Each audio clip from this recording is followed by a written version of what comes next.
इन गोपियों के मन में एक अभिमान आ गया। ये गोपियां सोचने लगी हम 80,000 और दो गोपियों का हमारा टीम बना है, जोड़ा बना है, और हम सबके बीच में कन्हैया 40,000 स्वरूपों में प्रकट होकर सबके साथ रास कर रहा है। दुई दुई गोपी बीच बीच माधव, दो गोपियों के बीच में नीतम नीतम यदि नवनीतम कहा। ये तो बड़ा सुंदर है, इतना सुंदर। बोले एक तो नया, एक तो नया, दूसरे नीतम नीतम नीतम मतलब नया, दूसरा सुंदर, नीतम मतलब सुंदर। एक तो नया, दूसरे सुंदर, और तीसरे नवनीतम, एकदम मक्खन की भांति। नवनीत मतलब माखन, माखन की भांति कोमल। ऐसा कन्हैया हमारे साथ रास कर रहा है। इसका मतलब है कि हम सभी गोपियां अत्यधिक सुंदर हैं और हमारी सुंदरता के वश में ये कन्हैया हो गया है। हमारी सुंदरता के वश में वशीभूत होकर के ये कन्हैया हमारा दीवाना हो गया।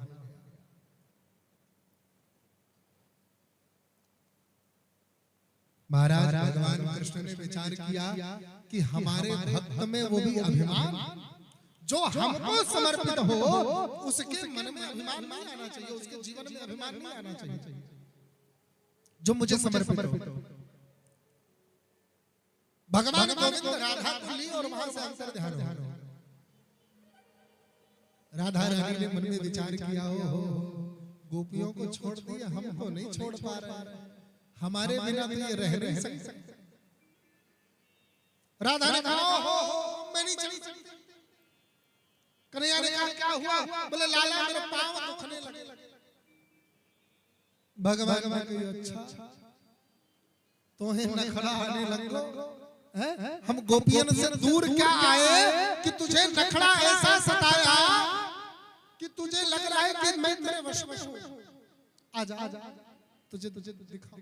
भगवान कन्हैया बैठ गए। बोले सुन राधा आजा मेरे कांधे पर बैठ जा, मैं अपने कांधे पर बिठाकर तुझे लेकर चलता हूं।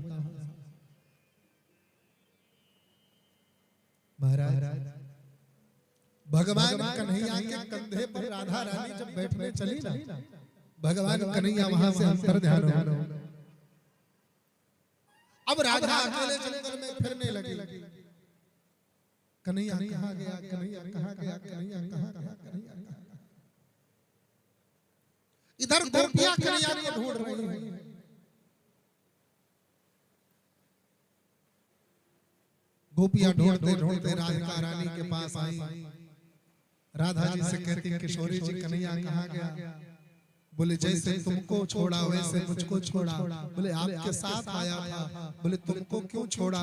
बोले हमने मन में सोचा कि हम बड़े सुंदर हैं, कन्हैया हमारे वश में है। बोले बस वही गलती हमने भी कर दी।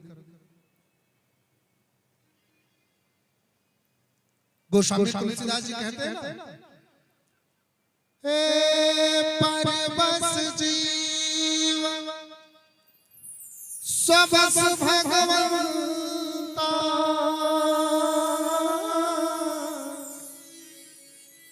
परवश जीव सबस भगवंता, जीवन एक श्री लंका राम सिया राम जय जय राम सिया राम जय जय राम। हम लोगों ने जो सोचा कि कन्हैया हम सबके पास है, गलत गलत। कन्हैया तो सबके पास है और किसी के पास नहीं।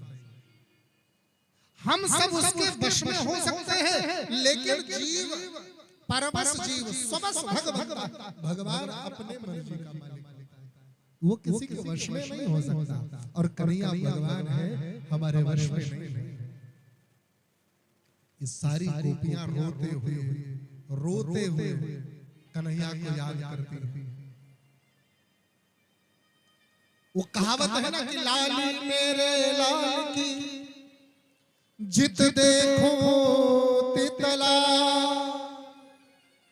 लाल को ढूंढन में चली तो मैं भी हो गई। अब गोपियां अपने दुपट्टे को उठाती हैं, अपने सिर में पगड़ी बांधती हैं और पगड़ी लगा करके सिर में राधिका जी के पास जाती हैं और राधिका जी से कहती हैं आओ किशोरी मेरे साथ नृत्य करो, रास करो। एक गोपी लकड़ी उठाती है और कहती है देखो मैं बंशी बजा रही हूं, तुम लोग नाचो। एक गोपी कहती है मैंने शक्टासुर मार दिया, हमारी जय जयकार करो। मैंने अघासुर मार दिया, जय जयकार करो। मैंने तृणावर्त मार दिया, मैंने पूतना मारी, मैंने धेनुकासुर मारा, बकासुर मारा, जय जयकार करो। वत्सासुर मारा, जय जयकार करो। भगवान कृष्ण को ऐसे याद करती है गोपियां, ऐसे याद करती है कि भगवान कृष्ण की भांति बन जाती है। इसी को कहते हैं समर्पण। जब पानी दूध को समर्पित हो जाता है तो दूध उसे अपनी कीमत प्रदान करता है, अपने जैसा बना लेता है। जब आपसे कोई बहुमूल्य, आपसे कोई उच्च स्थान पर बैठा हुआ, आपसे यदि कोई श्रेष्ठ व्यक्ति आपके सामने हो ना, तो उसको ऐसे समर्पित हो जाओ, ऐसे समर्पित हो जाओ कि वो अपने में आपको मिला करके अपनी कीमत आपकी लगा। जो कीमत उसकी है वो कीमत आपकी हो जाए, ऐसे समर्पित हो जाओ। परम पूज्य गुरुदेव भगवान कहते हैं कि 19 श्लोकों की गोपी गीत इस श्रीमद् भागवत में एक पूरा अध्याय है। रास पंचाध्याय का ये तीसरा अध्याय है। पूरे 5 अध्याय का ये रास है। गोपियों ने जब भगवान को पुकारा, भगवान आए, तो गोपियां रोते हुए भगवान से निवेदन करती हैं प्रभु आप हमसे दूर क्यों जाते हो? आपकी दृष्टि में प्रेम की परिभाषा क्या है? बोले देवी हमारी दृष्टि में तो प्रेम 4 प्रकार का है। बोले कौन कौन सा? आप काम, पूर्ण काम, गुरुद्रोही और आत्मा। इनकी व्याख्या क्या है? श्रेष्ठता क्या है? आत्मा राम प्रेम वैराग्यों का, जो लोग केवल अपने ही मन से मतलब, अपने ही राम से मतलब, बाकी किसी से ना काहू से दोस्ती, ना काहू से। पूर्ण काम प्रेम किसका? हम सब गृहस्थों का। आपका काम प्रेम कौन? बोले जो प्रेम में किसी को फंसाए और उसके बाद अपना मतलब निकाल कर उसको दुत्कार, धिक्कार, साथ छोड़। जब तक आपन कर जीवा तब तक भैया तो ही हो सब कुछ हमरे लिए, तोहरे अलावा और क्यों बाहर। और जैसे कर निकल गए सोचे रहे फोनवा करी कहूंगा, लेकिन का करी, बड़ी जंजाल है। ऐसा जनता हो गेहूं कटिया परी है। तो सबसे बढ़िया बहाना है हम गिरजा भैया को नहीं कह रहे हैं। हाँ और ना रिंकू बाबू कहेंगे, कहेंगे जब कबो फोन नहीं करेंगे कहें कुछ कहा है।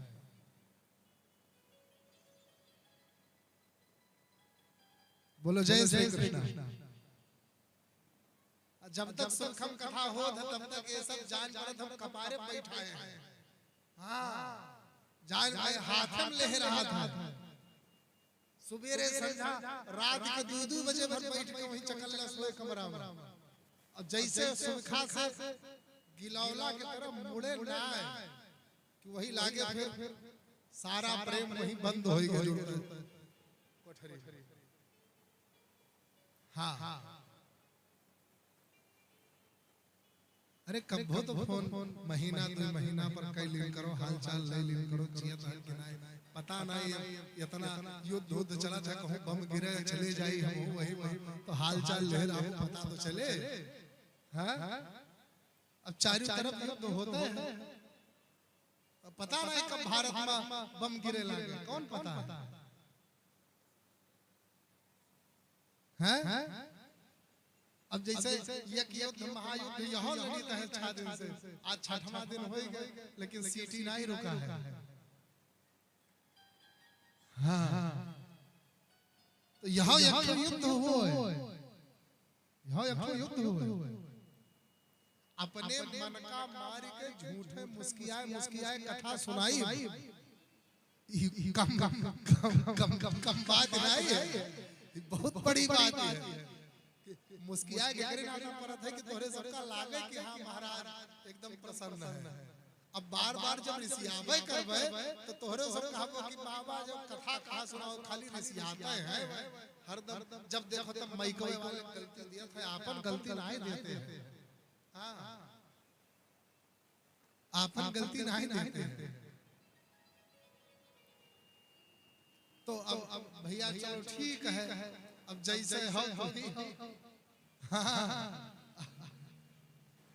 अब क्या करिए। कहावत है ना कि सब अनहरे कन्हई राजा। चलो भैया करो भाई, तू ही राजा बना रहा, हम ही प्रजा बन जावे। बोलो सीताराम। तो आपका काम प्रेम होता है मतलबी लोगों का, जो मतलबी होता है वो आपका काम। अच्छा इसमें सबसे उच्च श्रेणी का प्रेम कौन सा है? पूर्ण काम।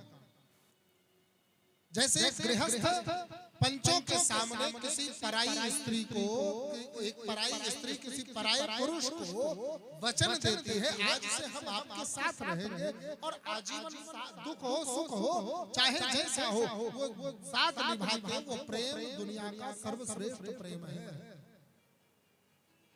दूसरे श्रेणी का प्रेम मध्यम प्रेम कौन सा है? बोले मध्यम प्रेम है वैराग्य का प्रेम। घर द्वार छोड़ दो, बोले मुई नारी घर सत्यानाशी तो मूड मुड़ाए भय सन्यासी। मेहरारू मर गए, घर मिलाई गए तो चलो मूड मुड़ाए लो, लाल पियर पहन लो, सन्यासी बन जाओ, राम राम राम। ये वैराग्य का जो प्रेम है, बड़ा वैरागियों का बड़ा उच्च स्थान नहीं है महाराज, सम्मान भागवत जी की दृष्टि में। भागवत जी कहते हैं कि वैराग्य की जो श्रेणी है ये गृहस्थ के बाद आती है, दूसरे नंबर पर आती है। और तीसरा आपका मतलबी लोगों का, ये नीच व्यक्ति ही ऐसे नीच कर्म करता है। गोपियों ने कहा महाराज चौथा वाला क्या है? बोले गुरुद्रोही। ये क्या बोले? ये तो अति नीच है। मतलब बोले कोई आपको प्रेम करे, क्यों कहा हम तुमका बहुत मोहाइत है, हम तुमका बहुत मोहाइत है, हम तुमका बहुत मोहाइत है।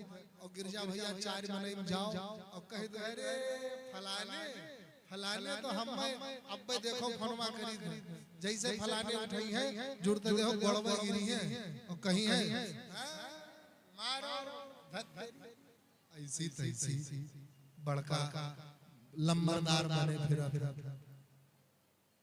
अगर कोई आपको प्रेम करता है, अगर कोई आपको सम्मान करता है, अगर कोई आपके प्रति समर्पित है, उसको प्रेम ना दे पाओ, समर्पण ना दे पाओ, सम्मान ना दे पाओ, उसका तिरस्कार बिल्कुल मत करो। अगर आपने उसका तिरस्कार किया और उसको पता चला, उसके आंखों में एक आंसू आए, तो उसी समय आप गुरुद्रोही हो गए। जैसे आपके जीवन में जब आप दुनिया का सबसे बड़ा पाप कौन सा होता है? दुनिया का सबसे बड़ा पाप अपने माता पिता गुरु का अपमान करना। वह पाप जितना भयंकर होता है उतना भयंकर पाप आपको लगता है जब आप किसी का अपमान करते, किसी के प्रेम का उपहास करते हैं, किसी के सम्मान का मजाक उड़ाते हैं, किसी के समर्पण का तिरस्कार करते हैं।